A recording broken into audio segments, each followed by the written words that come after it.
السلام عليكم، يا رب تكونوا في احسن حال.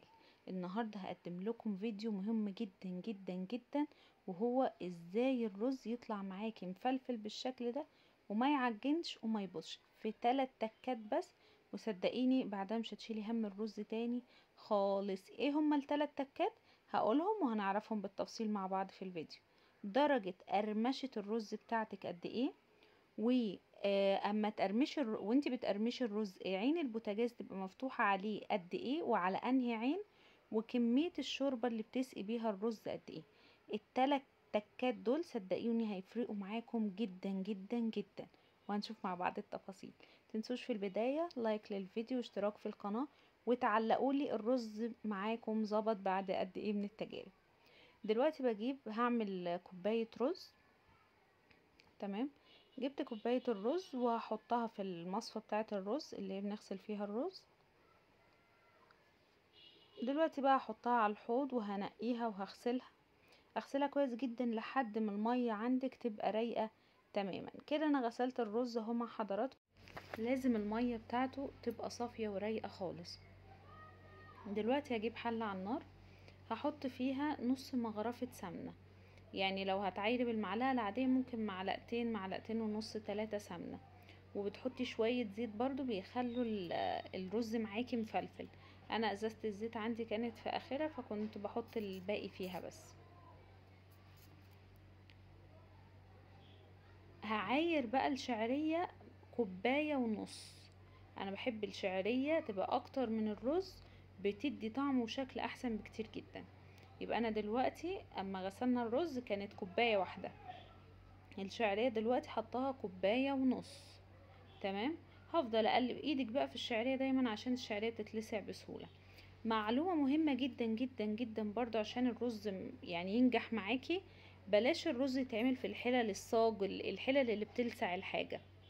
تمام، ممكن تعمليه في التيفال، ممكن تعمليه في الجرانيت السيراميك الحاجات دي. طبعا لو مش متوفر عندك وعندك الصاج او كده اعمليه، بس يعني بهدوء عليه كده وتبقي متابعاه دايما عشان ما يتلسعش منك بسهولة.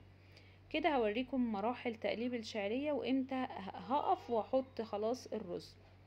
ما تنسوش بس لايك للفيديو لو عجبكم، واشتراك في القناة وتفعلوا زرار الجرس، وتكتبولي في الكومنتات رأيكم الرز ظبط معاكم امتى بعد قد ايه.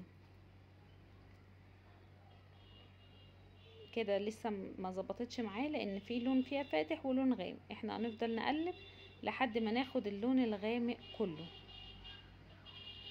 بصوا بقى الذهبي غامق كده حلو، مش بني عشان بني هتدي طعم حلو. كده كلها لون واحد وتمام معايا الحمد لله. نتقلبيها طبعا من كل الجوانب. صلوا على الرسول صلى الله عليه وسلم عليه الصلاة والسلام. دي كوباية الرز اللي انا غسلتها كويس جدا ونقيتها. لو في اي حاجة معاكي فيه بيبقى فيها اوقات رزاية مثلا لونها مغير او كده تشيليها برضو.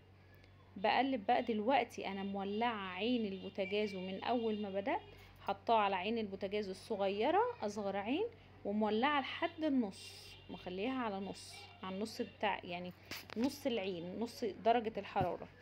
دلوقتي حطيت معلقة ملح صغيرة لانها بتخلي الرز معايا مفلفل كده وما يتحرقش. هفضل اقلب الرز وارمشه. في الوقت ده هكون بسخن الشوربة اللي انا هسقي بيها الرز، اي شوربة عندك يعني. تمام، بس طبعا لو هتعمليها بشوربة يعني اللحمة مثلا فيها عظم اللي هي لحمة ضاني او كده، لازم تكوني مصفية الشوربة كويس جدا عشان ما يجيش في الرز يعني العظم الصغير ده. دلوقتي هبتدي ان انا اسقي الرز بتاعي واحدة واحدة كده، هنسمي الله. وطالما ابتديت اسقي يبقى هعلي العين بقى، مش النص زي ما قلنا، لا هعليها على الاخر، العين الصغيرة اصغر عين في البوتاجاز. هفضل اسقي لحد امتى؟ لحد ما الرز يتغطى معايا. مش هنعد عدد كبشات معينة يعني عدد مغارف معينة، لا هفضل اغرف احط فيه شوربة، او لو هتدلقي بالحلة نفسها ايا كان.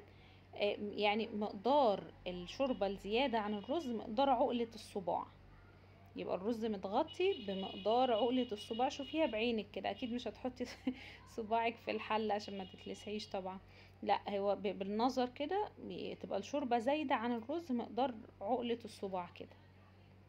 تمام، هتشوفوها معانا يعني في الفيديو. بصي على جنب الحلة وهتشوفيها طالعة قد ايه بالتقريب كده، يعني تبقى مغطية الرز بشوية.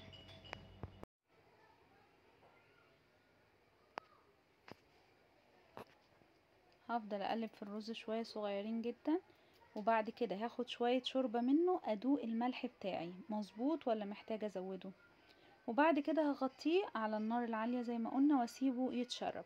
لما يتشرب خالص ويبقى بالشكل ده، خلوا بالكم لان ما بياخدش وقت كتير، بغطي عليه وبهدي النار على اقل حاجة. تمام، لو حسيتيه ان هو شرب الشوربة كلها ومفيش شوربة يستوي فيها تاني، حطيله مغرفة كمان. دلوقتي الرز استوى عندي وبقى زي الفل. انا ما غطيت عليه وسبته على نار هادية جدا جدا جدا، شمعة.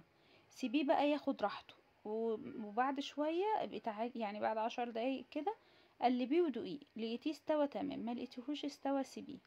محتاج شوية شوربة حطيه.